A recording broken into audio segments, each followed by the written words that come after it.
Hi, everyone. I have a couple of book reviews for you this evening.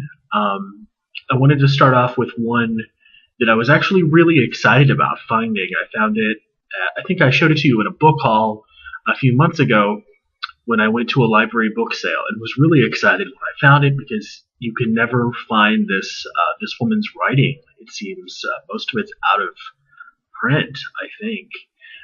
A couple of things have been brought back by the New York Review of Books editions, but the author is Elizabeth Hardwick, and this book is one of her four novels. I think it's her first. It's published in 1955. It's called The Simple Truth, and as you can tell, it's one of those Virago modern classics with the green everywhere, and which is one of the reasons why I was really excited about it, as I'll tell you in a second. This review does contain spoilers about the novel, so if you're really interested in this, go ahead and forego this review for now. I originally picked this up for two reasons, one of which I just told you is because it's a Virago classic, and I pick these up wherever I can because it's just really known for being one of those really good imprints that publishes mostly Antipodean writers and women. That is, women living in Australia, the South Pacific, New Zealand, that area. Of course, Elizabeth Hardwick is an American, so she's an exception to that rule. But that's one of the reasons why I picked this up. The other reason is because I've heard Susan Sontag, whom I admire quite a bit, list Elizabeth Hardwick as one of her favorite contemporary writers. And unfortunately, I have to say that I didn't really like the novel, and I was sort of disappointed because it's the first Virago modern classic that I've ever read, even though I have probably half a dozen of them. And earlier, last year I think it was, I read a novel by Halldór Laxness, who's the only Icelandic novelist to ever win the Nobel Prize in Literature.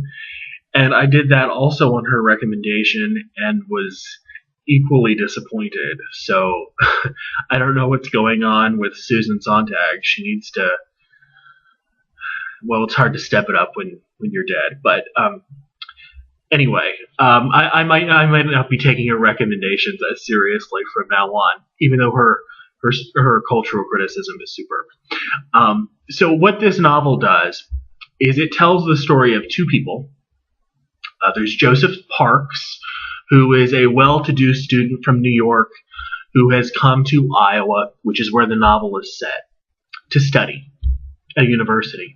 And then there's Anita Mitchell, who is the wife of a pretty boring chemistry professor, uninspiring kind of guy at the same university.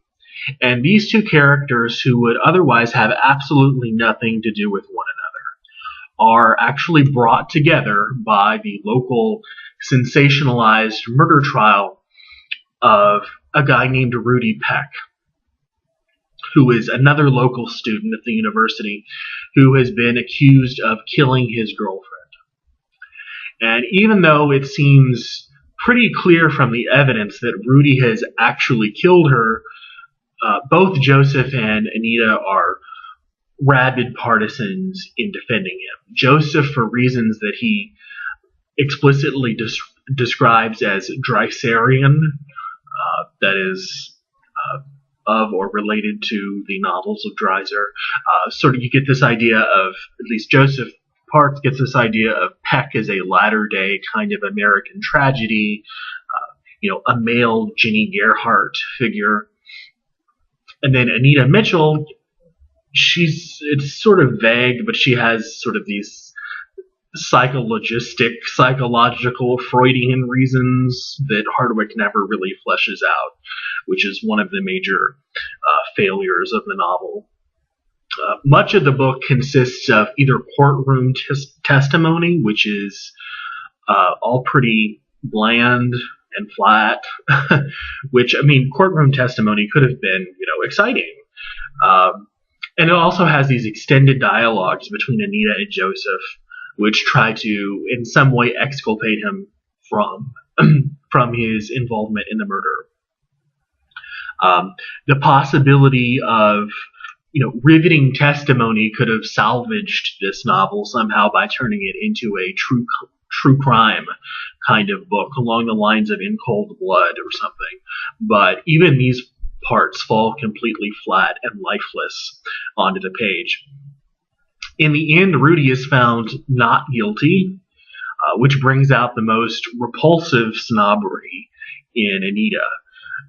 She wonders how these simple Iowa farmer hicks, these hayseeds, these rubes, could possibly have so much empathy and understanding to see that Rudy might be anything other than totally 100% guilty. Apparently, the whole time she was thinking that they were this band of knuckle-dragging, trident-wielding witch-burners. One person echoes Anita's bewilderment. She says, quote, "It is really unnerving to live in a world where everyone, just anybody, takes as complicated a view as the most clever people. There's no one to uphold common sense." End quote. And I finished the novel. That quote is from near the end of the novel after you find out that Rudy has been found not guilty.